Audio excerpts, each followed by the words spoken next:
me. Money, money, money. Money, money, money. We got that fly Nubian money. We talk about that money. We all about that money. Money, money, money, money, money. We got that fly Nubian money. We talk about that money. We all about that money.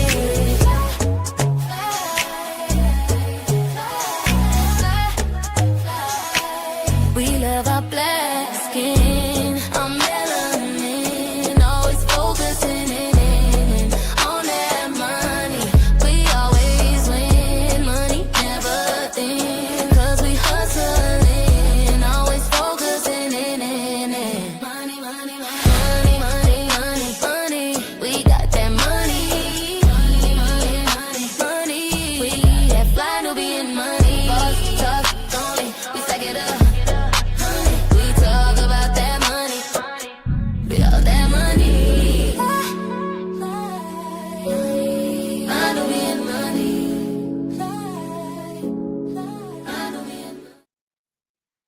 Hey, happy Monday, everyone. Welcome to Fly Nubian Money, where we help you master your mindset and maximize your money. My name is Tiara Williams. I'm also known as Miss Black Hollywood. I am the proud producer of this show. And today we want to have a conversation that I thought was interesting, right?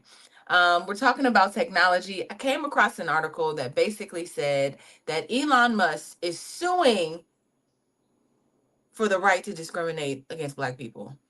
Huh? What does that mean exactly? So today we're going to talk about the new law that requires AI to systems to use to excuse me. There are new laws that require AI systems used in jobs, housing, and healthcare to be fair.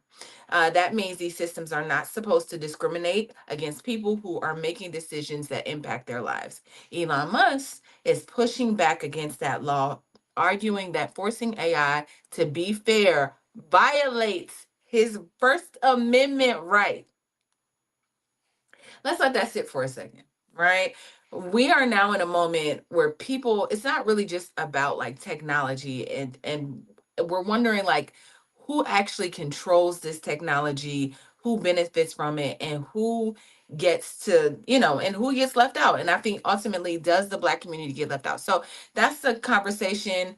Is there a gatekeeper to AI? Is the, like who is Elon Musk to say this? So I want to have all these conversations. I want to talk about this today, but of course I can't have that conversation by myself. I am joined by the flyest, most amazingest women on the planet, my queens. I am joined by Marlo Layson, my good homegirl, a TV and film producer and journalist. And I'm also joined by Debra Will Win. Debra Will Win on YouTube, but also like just a fan of the show and just our good girlfriend. All right, so let's talk about it, Queens. I want to know, what were your initial thoughts when you just heard the headline? Hey, Elon Musk is suing for the right to discriminate against Black people. What did that make you think? I'll go to you, Debra, first. What did you think? Who in the heck does he think he is? Like, what? Like, you just became a citizen a second ago. Now you can change our laws and then come against us? Are you kidding me? I was very upset about this. And I am like going down the conspiracy theory rabbit hole today. Like, what? Are you serious? Like, the revolution has to be televised. Okay. This is crazy. This is crazy. Okay. All right. So, Marlo, what were your thoughts? I was not surprised. Elon Musk he is a son of South African apartheid. Like this man, I don't care how many rappers he hang out with. I understand innately what his feelings are. And he did that little salute that time and said it was a high five or something. So I don't know. It didn't surprise me at all. Yeah. Yeah. I mean, I just feel like from what I've seen, I've never seen Elon on the right side of history. When he didn't talk as much, I think we thought, hey, there's this brilliant man who is forward thinking and creating things to help mankind and the world. And then we actually got to meet him. And then he actually started talking. And it was like, oh, wait, what? And then on top of that, just the way his whole positioning, obviously he grew up, when I got to really like look at who Elon Musk was, like you said, Marlo, a son of apartheid, right in the middle of it, father was a racist, all the things like, but I think it's so interesting because, here's a man who kind of tried to, I feel like he tries to flip or gaslight, right? In a sense where, he says that this is discrimination against his rights, right? So it's flipped, it's reverse racism. And I've noticed that happening a lot. Things that are put in place because of systemic racism and just racism in general, all the things that have been proven and the facts. Black people have been um, have been discriminated against for just very different things. And now people are coming to the forefront, other white people, and saying this is not fair. This why am I not able to go to an HBCU? Why can I not discriminate against black people? Marlo, what do you think of that? Like that reverse Uno kind of thing that's happening. I'm seeing I more. hate, I hate it, but black people have like allowed it to even exist. I stop it at the door. Ain't no such thing as reverse because racism is about power. You talking about bigotry or you talking about prejudice? Yes, that could go both ways. You could feel a certain type of way about a person based off previous experience, whatever. But racism is a construct of power that was created by Europeans. It ain't like everybody in the whole wide world got together and created this. They created this in collaboration with the church so that they could justify going all over the world, like plundering and stealing. So it's there are no two sides, right? Mhm. There is only one side. And I think that black people, especially as black people and Latino people, Asian people ascend to wealth, right? As we ascend in the socioeconomic ladder, we oftentimes want to write it off and we want to, see both sides. And sometimes there's just one side, and we got to be okay with there's just the side of right that you should be on. And a lot of times we don't want to do that. But there are no two sides. Racism is a top down structure of power. Prejudice and bigotry are about hate thy neighbor because I don't like how that neighbor looks. So I think if we get that straight, but also we let the creators of racism define what racism is. So now even in our legal structure, you can't say it was racism in a lot of cases unless they say the N word. They got to call you out your name, they got to drag you from a truck. That is the proof of racism, not the structural, systemic things. They don't want you to be able to prove that that is racist, but that's what it is. And a lot of times, like I said, we play into it. So I don't know. Yeah, that's interesting because that makes me think about now we have AI, right? Which AI has existed, but now we have this explosive use of AI that we have access to, that now is learning these structures, right? So it's not even about at this point, like, how can AI be racist, right? Because of who's feeding the AI, who's teaching the AI. We're also teaching the AI, right? So, Deborah, what do you think about that? Like, just the idea that now companies are using AI and it is, keeping certain people out. It is filtering through people. It's not giving certain people opportunities. That is a fact of what's happening. In this case, I feel like AI is becoming our judge and jury now. It's going to be depicting, like you said, who gets, in colleges, who gets jobs. We were already concerned about the AI reading our resumes. And Mm-hmm. now, along with visual, now they can actually pick you out, point you out, put a name to a face, and they could put you in places that you never thought you would be in criminally, you know? Mm-hmm. So those are the things that we, have to look at. And when I think about Elon and his racism, what I do know is that it seems like it doesn't matter what country you come from. If you're a racist like all together. Y'all in all one group. Y'all join up together, y'all be together. And it's astonishing. You could come from another country and come to America and still continue your racist fight against us. And Yeah. Yeah, yeah, right. Like people can come up, and I think it's learned, right? Obviously, America teaches racism. That's what we gonna do. We gonna teach separation and division. That's what we gonna do in America. And so it's so interesting. Even when you meet Africans who come into America or Asians, I was the young lady that does my eyebrows. Like she is from Lebanon. Her and I were having a conversation, and she was like, "Yeah, I mean, before I got here, they told me like my family was like, don't hang around black people. They're all dangerous. They'll all kill you. Da da da da da. Right?" And so she was like, that you guys have been the least of my problems. I mean, yeah, I've met some black people that have been, whatever, right? In her words, she didn't say ghetto, but I'm saying ghetto, right? But there has been white people that have been ghetto too, and others that have shown their behinds in a way that have been. She was like, so black people have been actually really cool, really welcoming. I said, listen, we are never the problem, but that is the thing. Once we can have conversations, but that is the perception of what black people are. Either we rappers, I went to another country. They was like, "Do you know 50 Cent?" I was like, "I met him before, but now I don't know 50 Cent. That's not my people." But like but the perception of who we are as African Americans when people get here is just this. There's this narrative. There's this story that our country has unfortunately painted.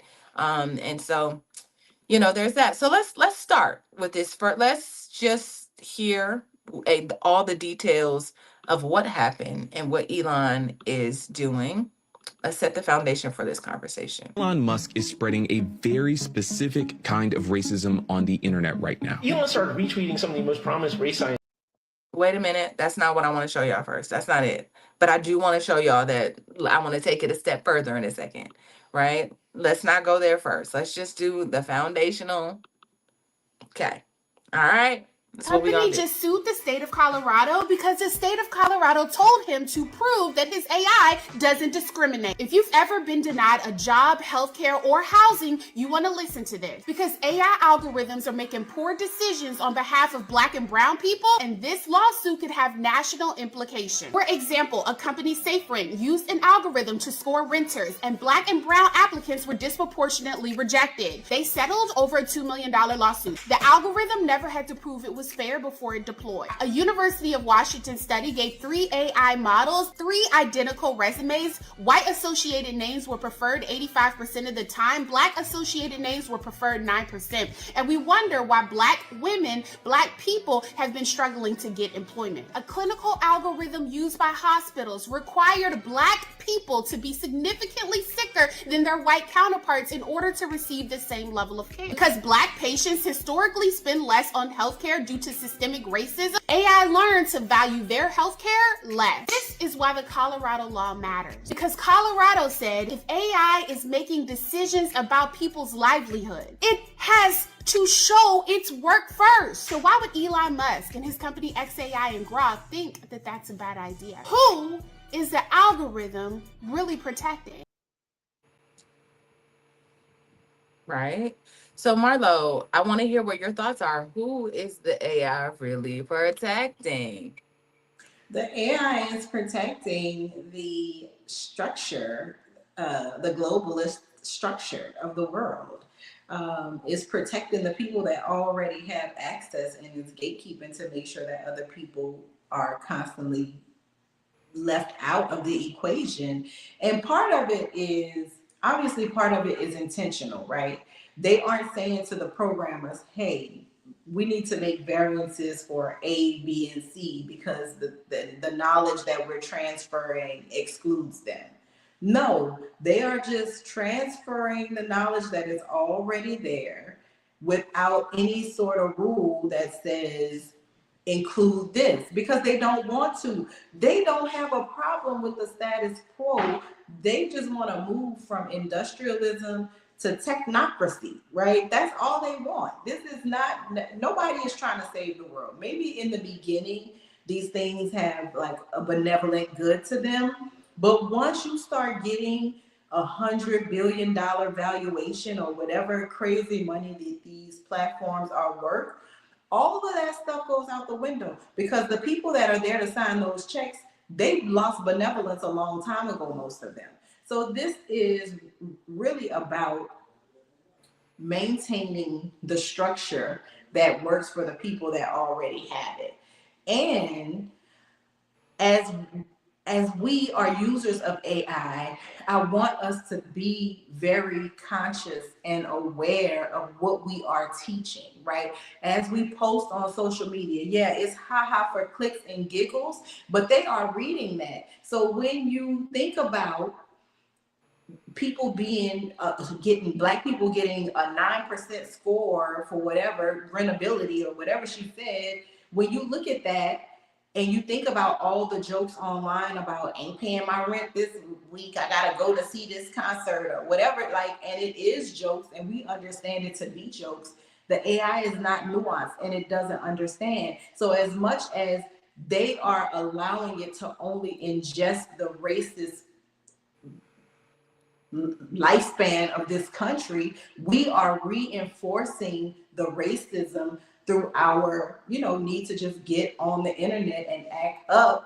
It's us, but maybe we should get back to closed doors with some of our joking and some of the way that we play. Maybe it's not for this time, especially as we see this man. It's like, look, I ain't gotta tell it that people were excluded or that certain people are disenfranchised in what you're teaching the learning model. I don't have to do that. He doesn't want to. So if he doesn't want to, we certainly don't need to do our part in reinforcing it as it's constantly trying to affirm what it is learning. Yeah. You know what's interesting? Dennis Spraggin says the bias is implicated by the programmers. And I think that's so interesting because if it is, does that mean that more Black people need to be in this space to teach it the valuable lessons of who Black people are? As my Texas, I'm coming to you, Deborah. But it also, I never even considered, Marlo, what you're saying. You're saying we put jokes, we keep key in there because Black people can't take nothing serious. And that's what I love about us, actually. Like that we are uh, a very lighthearted people because we've had a really hard time. So I think the emotional and intellectual intelligence is like how we're able to actually take that pain and make it into something that's like soft and funny is really a sign of how brilliant we are. But Deborah, Dennis Spraggin says the bias is implicated by programmers. Do you believe that? Most definitely, I believe it. I remember one time listening to Bishop T.D. Jakes, and he had mentioned about the facial recognition that Apple has on their phone, and it didn't recognize him. And guess what? Because it wasn't supposed to recognize him because they didn't program it to recognize him as a black man. So Mm, yes, it is very important that we get in these spaces, and that is one reason why I'm definitely in this space because our voice needs to be heard. Our faces need to be able to be digitally recognized. They programmed it a lot for Caucasian, Asian people, not really for Black people. So now, they're up on the technology more. Even when you look at emojis, for a long time, the emojis we weren't represented in the emoji space, and now you see more Black sure. emojis. Hmm. And even Samsung, I'm a Samsung person, and I make every one of my characters Black. I change them. So I'm choosing Black. And it's important. It's important that we just not use technology to doom surf. We need to learn about it. We need to be about it. It needs to be in our DNA because it's going to get far away from us and we're going to have to catch up. And we shouldn't have to do that. Yeah. Marlo, what does AI fairness even look like? Like, what is that? And I want to know before you answer that question. I do want to make sure that we are um, including, our audience, the wonderful people that are here. I want to know in the chat, like, have you experienced discrimination, and when it comes to AI in any way, shape, or form? And how do you even know that? First of all, how do you know that you're being discriminated against if you're being denied of something or something like that? But also, have you been discriminated against? And what do you think? Is it how can we, I want to know from the chat, how you kind of like navigate that. Marlo, back to you. Like I was about to ask you, actually, how do you think that how can we measure fairness, and how can AI be fair?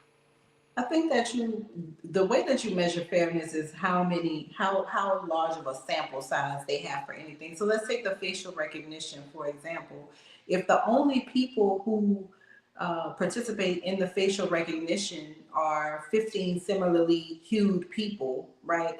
15 people with similar facial bone structures, then that's not enough people because we know that there are so many different types of people. So part of AI fairness should be them recruiting a sample size of real humans to come in so that they can see body type, height. You know, this facial recognition software is very, very janky. And I understand a lot of people don't want to put themselves into the database, but surprise, you're already there.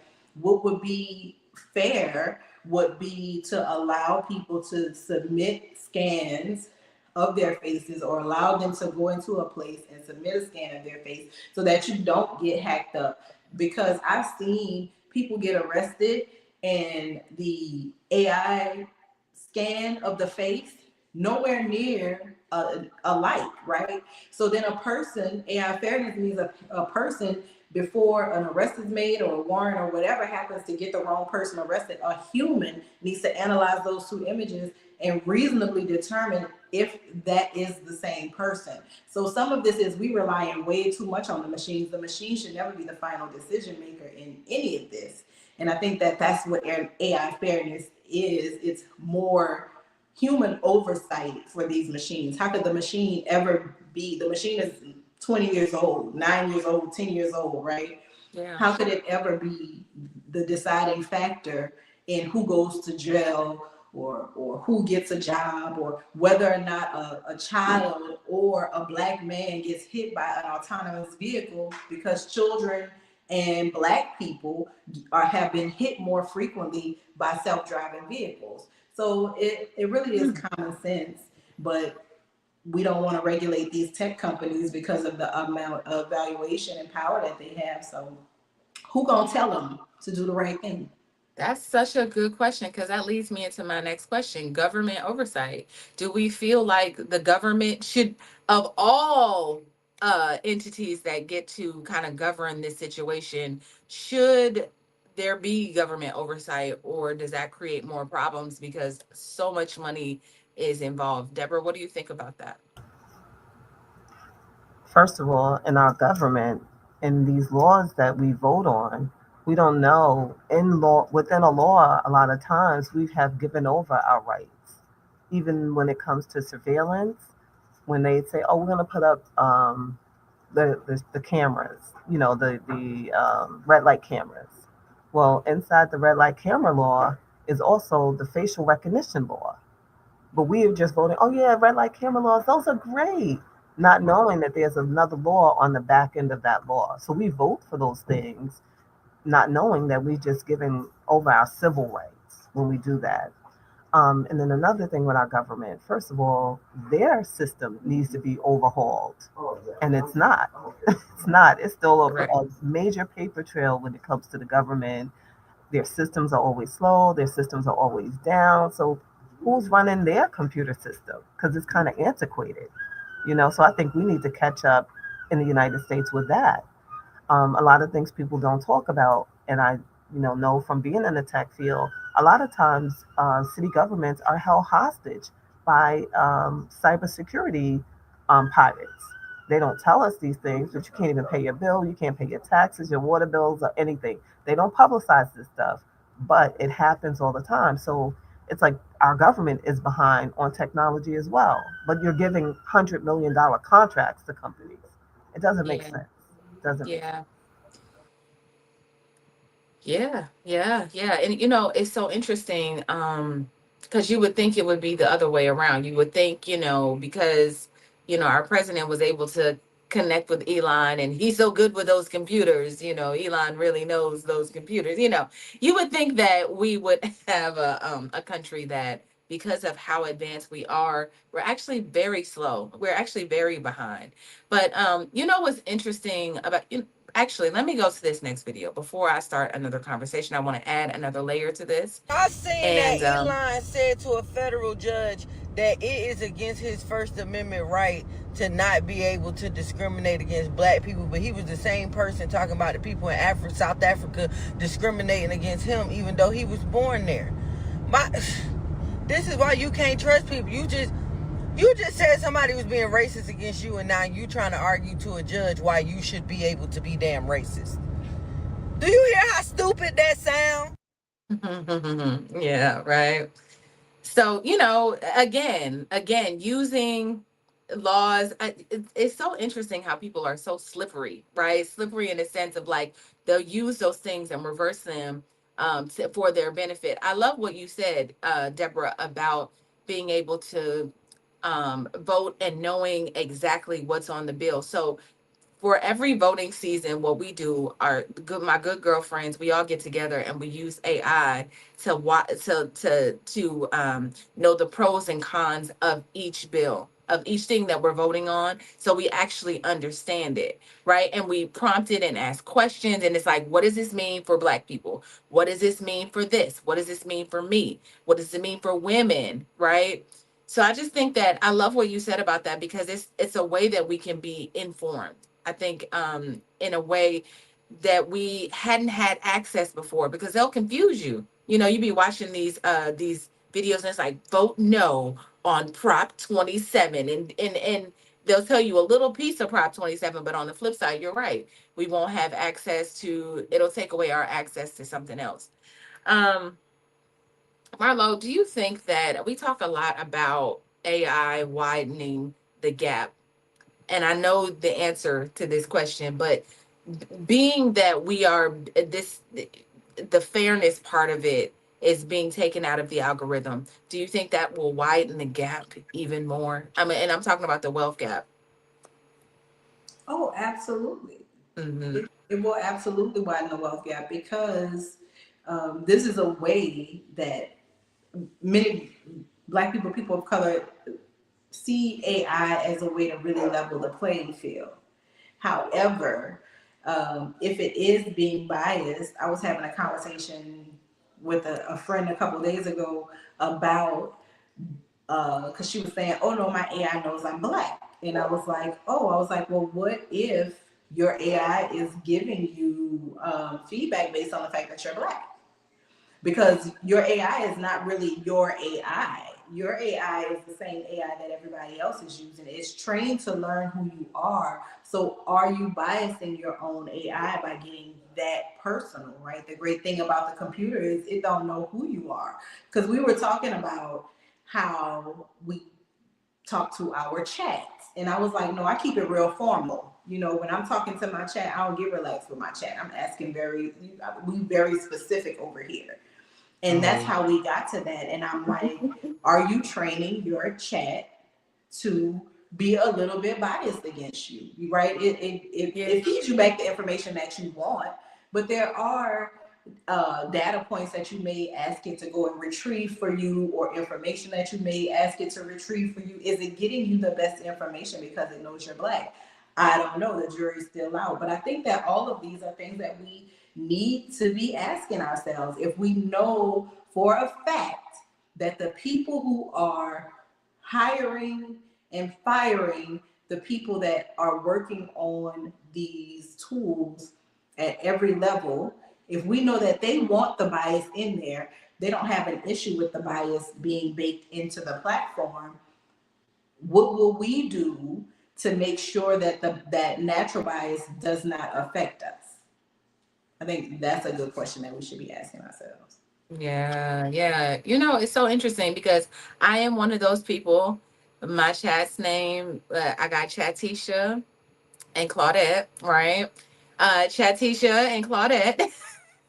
And actually I changed Chatisha to Chatina. And so sometimes she'd be like, and the way that she talks to me, it'd be like, the AI is just mirroring you, right? So it's even like, yes, she teaches me how to do things around the house. Like I use AI for pretty much everything, but to actually like, like when my oven broke, I was like, girl, do you see what's in there? And took a picture, and she was like, yes, it's this, and that. and this, so you need to replace the bulb. I was like, well, just teach me how to do it. She was like, girl, we need to call a technician, right? Like my AI was like, I was like, okay, just give me that number then. Like literally talking to it like it's my homegirl. And so I just think that's really interesting because she girls me and all the things, the way that I talk to her, she talks to me. So that's really interesting that you say. And then of course she knows I'm black, right? Because I'm Miss Black Hollywood. So she's like, girl, at being Miss Black Hollywood and being a storyteller and everything that I've told her, although sometimes this is a blessing, being able to put your life together in a way like knowing you so well that it's like, well, I need to create for business, I need to create better offers. Her knowing everything about me, it's like, well, I think this is how we can go do this and this is how we can do that, or whatever it's for strategy, for life, for all of the things. So tell me, am I the only one? Am I the only one in the room that uses chat in this No, way? Like, and it's funny. Claudette? It's funny you said that because I needed to make a flyer for a fundraiser we were having, a karaoke fundraiser. Of course, I'm a part of a lot of Black associations and the Black groups. So I put in create a flyer for the Westchester Black Women's Political Caucus for karaoke night, fun and game night. Girl, they had rolling dice, cards. I said, what? Not the dice? Like, we're not playing CeeLo. We are not playing CeeLo, people. And these women are sophisticated. If I would have sent that flyer out, they would have been like, what?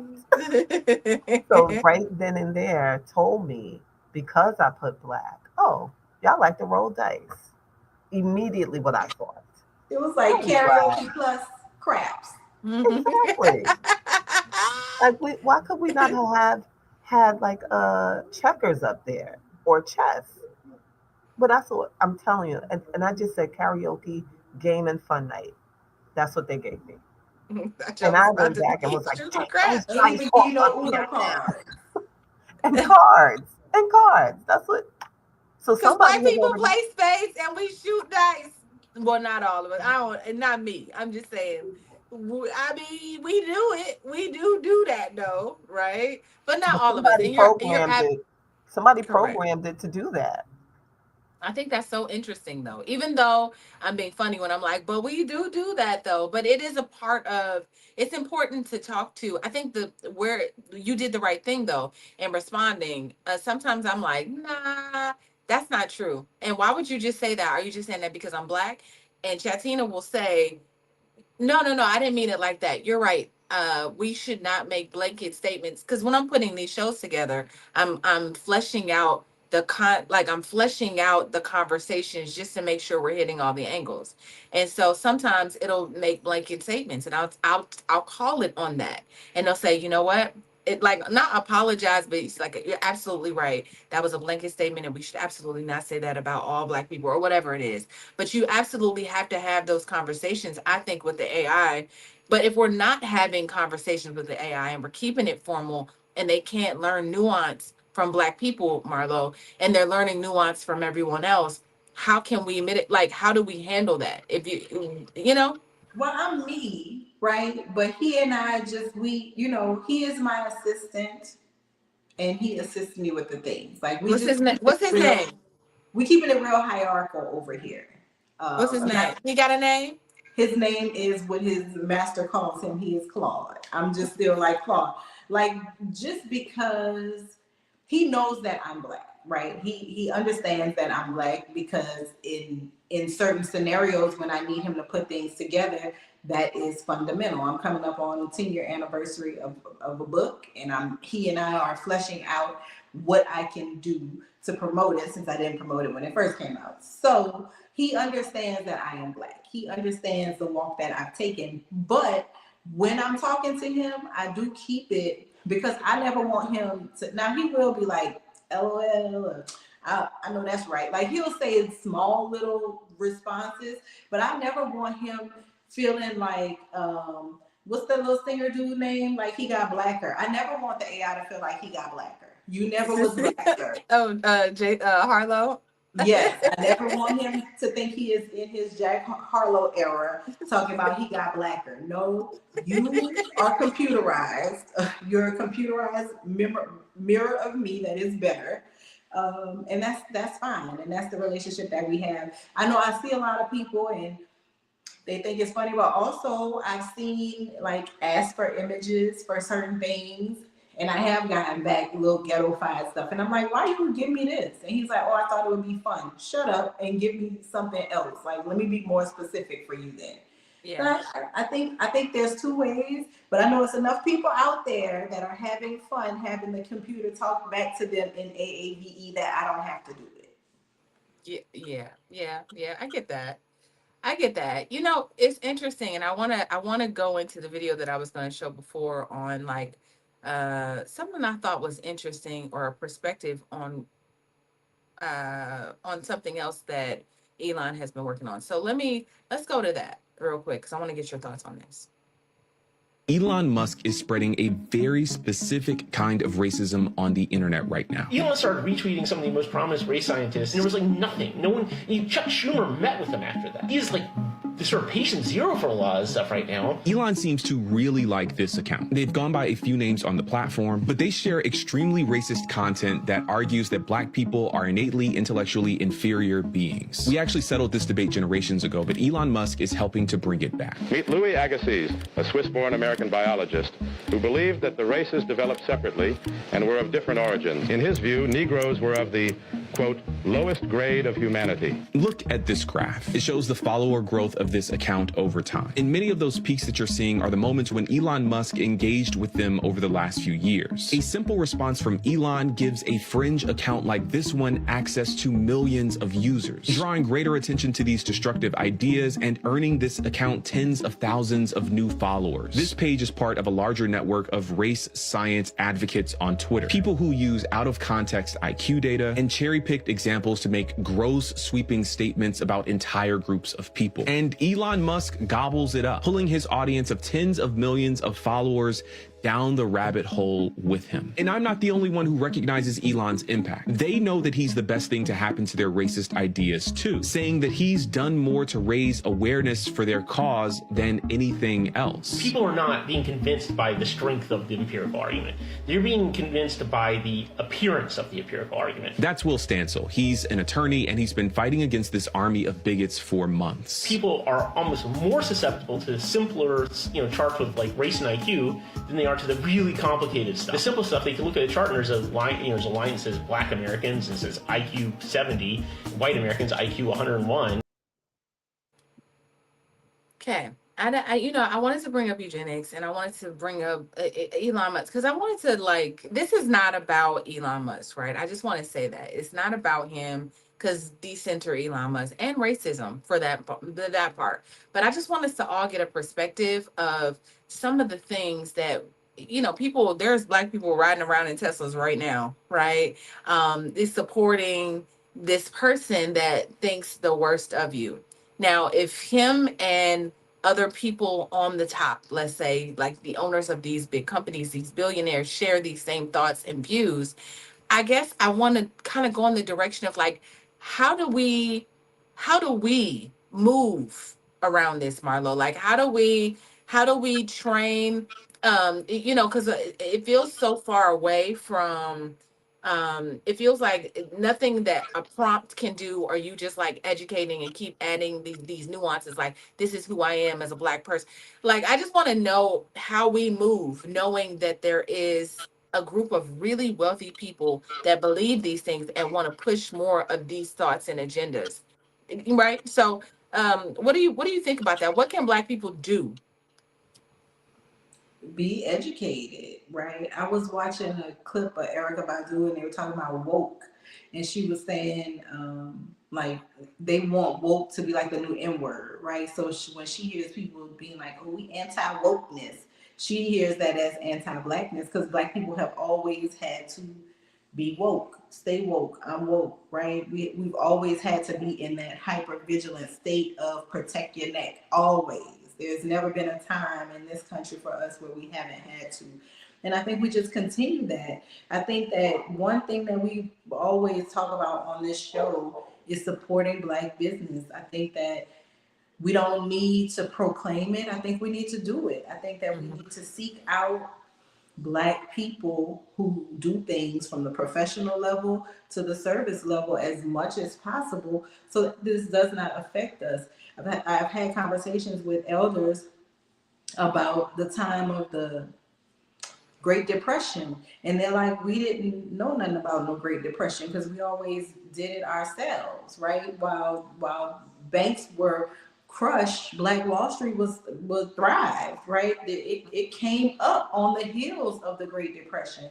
So I think that we really need to be focused on doing our own thing, using this AI tool as much as possible.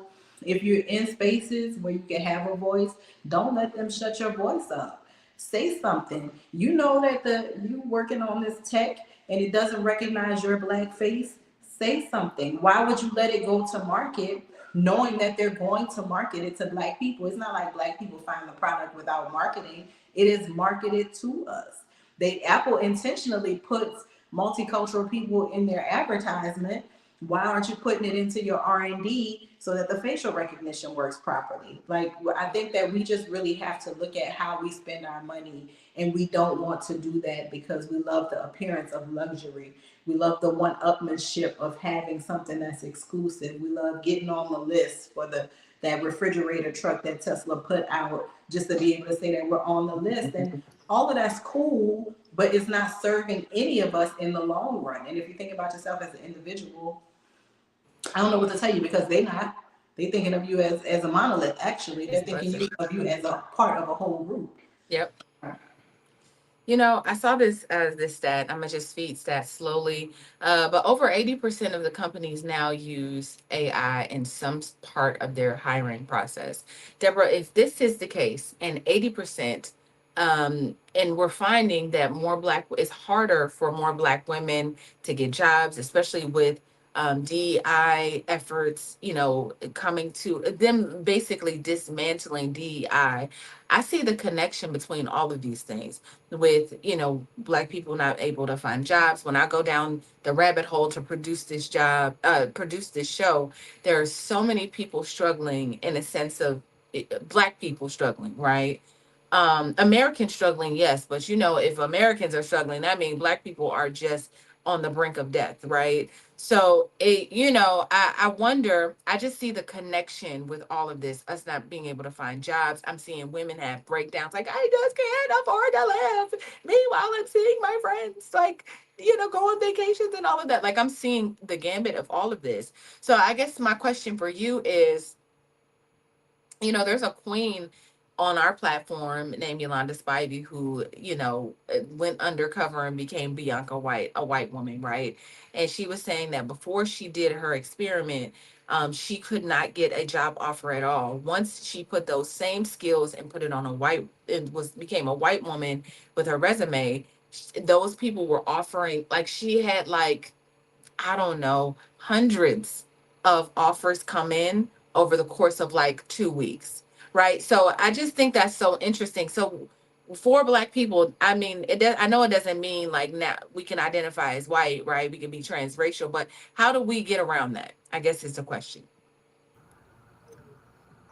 Those of us that are in hiring positions, higher up positions, they have to help their community. You can't get in these spaces and just close the door because you're next. You have to go back and help the community, help the people in the community, bring them into those spaces. You cannot just shut the door. Look at what's happening. We don't want to hire our people. We say, oh, we have a quota. And nobody else following the quota. So if you are in a position of power where you can hire as many Black people, hire them. I probably shouldn't say this, but I'm saying it. If I ever got in office, everything is going to be Black. Blackity, black, black, blackity, black, black, black. And I might only do one term, but they're going to say, you know what? That's just to hire all Black people. I'm not going to worry about if I have enough white, Asians, Hispanics. I'm hiring all Black because they do it. They find jobs, they create jobs for their cultures. When people leave jobs and offices of other ethnicities, they have networking abilities, they have consulting companies, they got all kind of platforms. And when we leave high end positions, we're looking for another job. And it should not be that way. It should not. Another thing I wanted to say about Elon, even in his company, he's been sued a lot of times for racial slurs, racial disparities, and in the courts, like people will say, oh, yeah, he paid the money, but everybody has their own opinion. No, you they won. They won because they were wrong. You cannot discriminate against people. You Mhm. cannot. It's wrong. Yeah.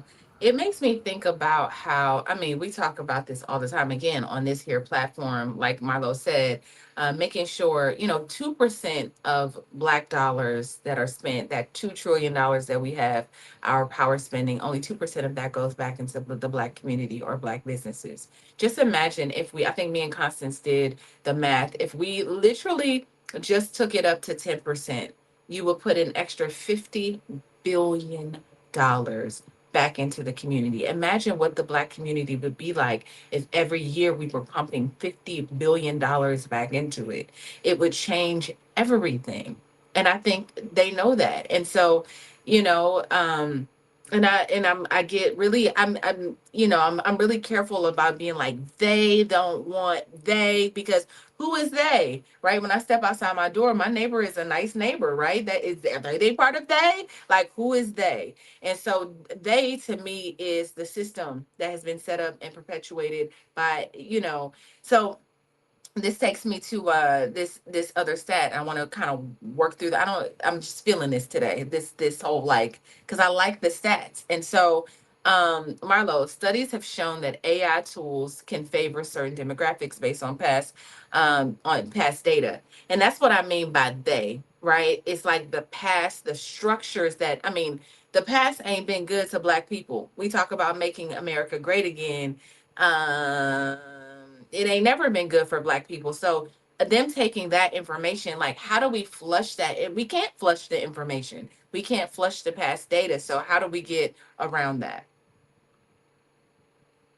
I'm sorry, give me that again. Okay. All right. Even though I'm talking about the past data. So how do we get around past data, right? If the past oh, has not been good to Black people. well, the only people that want to get around the past data are the perpetuators of the negativity of the past. Like those are the only people that don't want to look at what happened and figure out how to make sure that it does not happen, it does not persist, it comes to an end. It really, you know, it's hard to see discrimination, Mhm. especially if you're not the person that is experiencing it. And if you experience discrimination, most people do a self check before they say that was racist. Now, some people go straight for it, right? But most people do a self check and they're like, what did I do? Let me make sure everything I did was what I needed to do. And then I can go to what I believe is the obvious conclusion. Mhm. But the people that are the policymakers do not experience that. The people that make the work policies, the federal policies, the health, the health guidance for doctors and medical students, like none of those people, for the most part, experience any type of racial disparity, bigotry, bias, whatever. Mhm. So they have no reason to believe, right? I'm a good person. That's what people always say. I'm a good person. I'm not a racist. I'm not a bigot, because Mhm. they're seeing it as them. And if they're part of the system, then they're part of the problem. And I think that the people who are the gatekeepers and the space holders for this system don't want to believe that they're bad people. They're just doing what is best for their families, and so they don't want to examine it because it requires them to examine themselves and how they uphold in the system. So merry-go-round we go. Yeah. Yeah. The AI market is expected to reach over $1 trillion in coming years.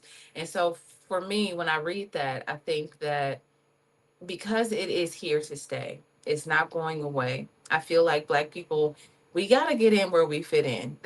Because we're having this conversation and we're talking about how AI is being used against us, that doesn't mean throw your hands up and go, I'm not being a part of this, and run in the other direction.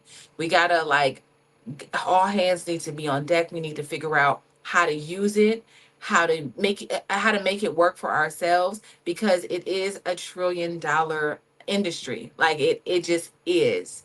And so I just think it's important for us to know where we stand, though. We're having this conversation not about like having a conversation saying like, oh, you guys are racist, here's the racism again. Decenter racism, decenter Elon Musk, right? It's not about that. It's about like, okay, now that we got the game, now that we have knowledge, now what do we do with that? And how do we make it work in our in our favor? And so I just think that it's important that we embrace that. Nearly 60% of of Americans say they do not trust AI to make fair decisions. And AI is being used in banking, insurance, healthcare, and law enforcement. And we have seen it. I have seen stories that Black people have been kept out of every single healthcare. I mean, they talked about it earlier. The way black pain is being calculated on AI is not equivalent to white pain. It's crazy when you think about it. So I think we have to be mindful. We get on and we have these conversations because we want you all to be conscious. Like we want you to have be cautious of what's happening, and understand that it's happening around you. You know. So let's get ready because we got 5 minutes. So I want to respect your time today. We could go on and on about AI and our need to really be a part of it and be on the train. Black people, a lot of times we be like behind on certain things. And I don't think this is one thing that we can afford to be behind on, or like just run and hide and say, I wish things were the way they used to be. Like I want things to stay like they were. We got to evolve with it, right? So we got to evolve, baby. Be evolving. All right, let me get into some of these. Jasmine says, wholeheartedly agree, Miss Black Hollywood. This conversation is empowering us. I hope so, sis. That's exactly why we have these conversations every day. If it doesn't, then we got a problem. The Real Black Lexicon says, I can't repeat it because it's struggling to understand our blessings. Okay. All right. Certain computers can't measure the outcome yet. Okay. All right. Facts. Really search out businesses that support us. Okay. All right. B1, Road to Wealthy Black Business School. Amen. Amen. Amen. All right, Marlo, you got your you have our International Black Women. As you know, y'all, it is still April. It is International Women's his month, right? But we celebrating Black women internationally around here. Actually, I think we're just going to celebrate Black people for the rest of the year just because the sky's blue. I don't need nobody to be like celebrate Black people. I'm going to do it anyway. You got that for me? You got that fact for me? I got that fact. The fact today is about Dr. Timnit Gebru. I hope I pronounced her name correctly. A leading AI researcher who exposed bias in artificial intelligence systems, especially facial recognition. Her work showed how these systems were less accurate for darker skinned people, raising serious concerns about the fairness and accountability in tech. She represents what it looks like to change powerful systems and demand transparency. You go, sister. Yes. And she's from Ethiopia. Yes. And And so we Eritrea. Yeah, yeah, yeah. So shout out to her. Shout out to her, and shout out for Black people being a part of Black women, Black people being a part of this, being a part of the move, just not sitting down. We don't typically just sit down and just take whatever. So I don't ever want us to get the impression that we are weak. I think what we get a platform to express and say is happening.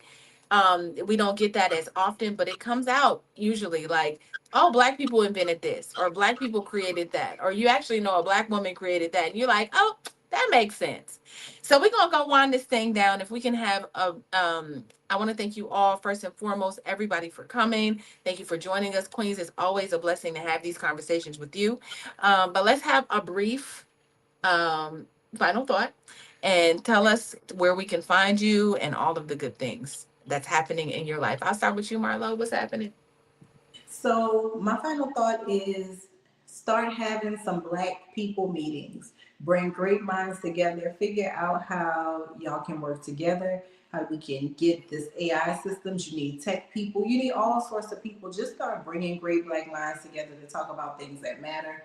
Make sure that there is not a large barrier to entry. I know y'all like to make y'all pockets fat at these meetings, but sometimes we just gotta meet because it's for the good of everybody and it's gonna help the entire community. If you are looking for me, let me be your new best friend on Instagram. That's my handle right there. It is over Marlo. That is my name forward, backward, and a little underscore on the end. Is it Yeah, backwards and forward? It's backwards and forward. backwards, then forward, then a little Forth, and underscore. forward. I'm like, it's like what Oprah did, but with my cuter name than Oprah. Anyways, yeah, follow me on Instagram. I'm working on something very special. As I said before, I wrote a book 10 years ago, so I'm going to be doing a little video retrospective about that, what I learned, and how I can help other people. I realized after a very serious incident happened here where I live on yesterday, domestic violence is a huge, huge problem in many communities across the country. And I want to start speaking to young girls because usually domestic violence starts when you are young and it's something that you allow to persist and perpetuate throughout your life.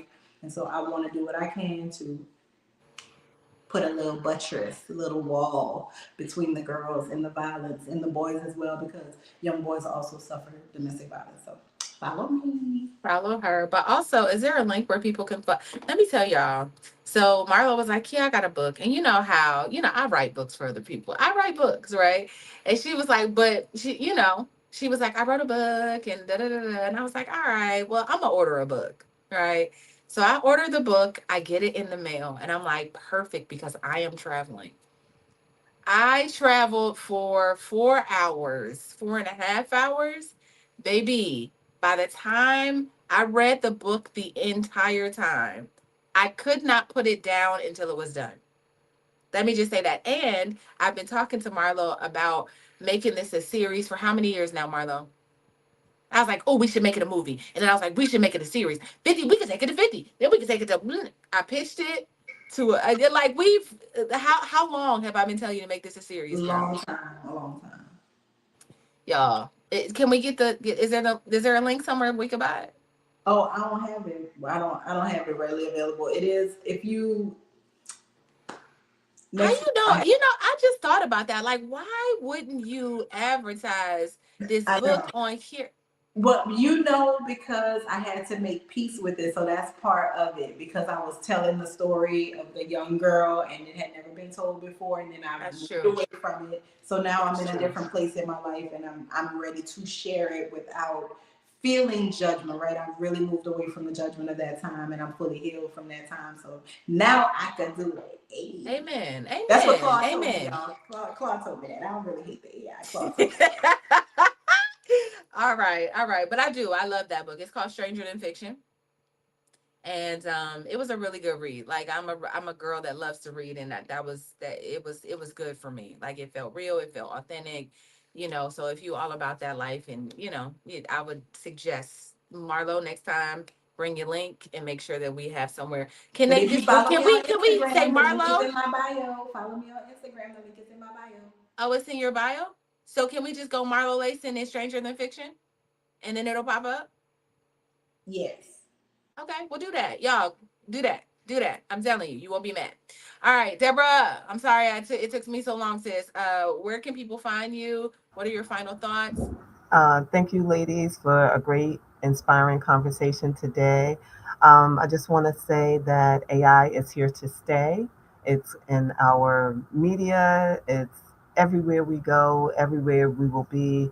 Let's embrace it in the Black community, and let's learn from it and let's benefit from it. In the words of Constance Carter, they done effed around and gave us the internet. So listen, we got to use it to the best of our ability and use it to tell our story. Let's paint a new picture of how we are the most amazing people on the planet. Let's Mhm. use it in that way because they're using it towards us in a derogatory way. Let's use it in a way that we paint a different picture of ourselves and let's change the narrative. You can find me, Debra E. Williams, here at Fly Nubian Money, having cultural conversations with you, and on YouTube as Deborah Will Win 11. Thank you, ladies. This has been great. Amazing. I actually feel like you should add this technology to your title, Deborah, because you just be like, "This is Deborah." People don't know that you work in tech, and I think it's so important that they know. We can't just say Deborah, so we got to come up with. You got to tell me. You gonna give me a title the next time, so I can be like, "This is Deborah E. Will Win. This is Deborah E. Williams, who is our K." All right, all right, all right. And my final thoughts are this. You know, I just happen to think that we are such a brilliant people. I do this every single day because I love Black people. My name is Miss Black Hollywood because I feel like I wanted to lead with Blackness. I wanted to walk into a room and people understood what it was that I represented. So funny. I always had this conversation about me deciding whether I wanted to use the name as my moniker or not. And I was in a space with Oprah and I told her my name and she was like, "Why would you name yourself Miss Black Hollywood?" And I was like, "Because I want people to know, but I also want to work with different, I want to work with everybody." She was like, "Well, you won't work with everybody being Miss Black Hollywood. I'm gonna tell you that right now." And I thought it was so interesting because, I just think it was interesting. So I love Black people in a real way. I fought for it literally. Me and Oprah went back and forth for quite some time. Like literally, Ava and Renee had to come over. Like, "Okay, Oprah, listen. Okay, okay, okay. Listen. If you want to use Miss Black Hollywood, you use it. But we going. We leaving, right?" So, so I just love Black people for real. I think that we have power. I think that we don't use our power the way that we could and the way that we should. I think our power is in each other. I think our power is in supporting one another. I think our power is in all of those things. And I feel like we can overcome basically anything if we are together. If we are together and we are unified in thought and movement, it's very hard to do that in America. I think, it's very hard to, because that's just not the story that we receive about ourselves and who we are and what we do. So I just want to say here on Fly to Be Money that, if you can support a Black business, if you can support Black people, please do it. Please do it. Because I think ultimately that changes the narrative of who we are and what we do and how we move. If we could see each other as Black men and women and sisters and our brothers, then I feel like there would be less harm. I feel like I just feel like we just gotta come together. Before we can fight anybody else, we gotta address what's in our community. If you are looking for me, my name is Tierra Williams. I'm also known as Miss Black Hollywood. I'm also known as Karma J. And so this weekend, actually, I am headed to Miami to have conversations with Dr. Renee. I will be at the Pow Her convention. You feel me? I'll be there teaching people how to tell their story. I feel like God gave us all a story. And if you don't know that 50 Cent just received $75 million from Hulu for a 3-part series to tell his story, the story that we have heard since 2000 for the last 26 years. We've been listening and hearing that he got shot 9 times and somehow it he's it was in 8, it was 9 times, right? He got shot 9 times. Yeah. That's what I said. He got shot 9 times. Again, 9 times, y'all. We've heard this story since 2000. And somehow he still got $75 million for it. Come through. I want to teach you how to do the same thing. I can't promise you 75 million, but I can definitely promise you if you follow the script, you'll leave with something good. So that's where I'll be in Miami this weekend. Y'all, we want to thank you so much for joining us. Double A, I see you. Dennis Spraggins, uh, Kaysen, hey, all y'all. Like I love y'all. Armando, what's up? I just Mama Walterine, hey. Mama Walterine, I'm gonna see you in October. Um will be there. I didn't get put in the wedding, but that's all right. I'm gonna be there. They're gonna play some of my music, so I got to come through. All right. Anybody else a Black Lexicon? Listen, I see all y'all. Arthur, what's up? All right, we just want to thank you all because, as you know, it would be no us without you. If you didn't come here every day, then we really wouldn't have anybody to. What conversations would we have? So thank you for always being engaging. Thank you for always supporting us.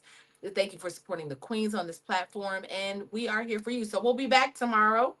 around the same time, doing the same things.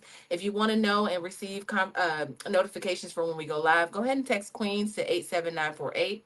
That's Queens to 87948. If you cannot watch us, you can take us on a go with you because we are on Spotify. So just go on to Spotify, leave us a good review, and follow us that way. Whatever way, we here. We are here for you. So we appreciate you. We love you, and we will see you tomorrow. Bye, y'all.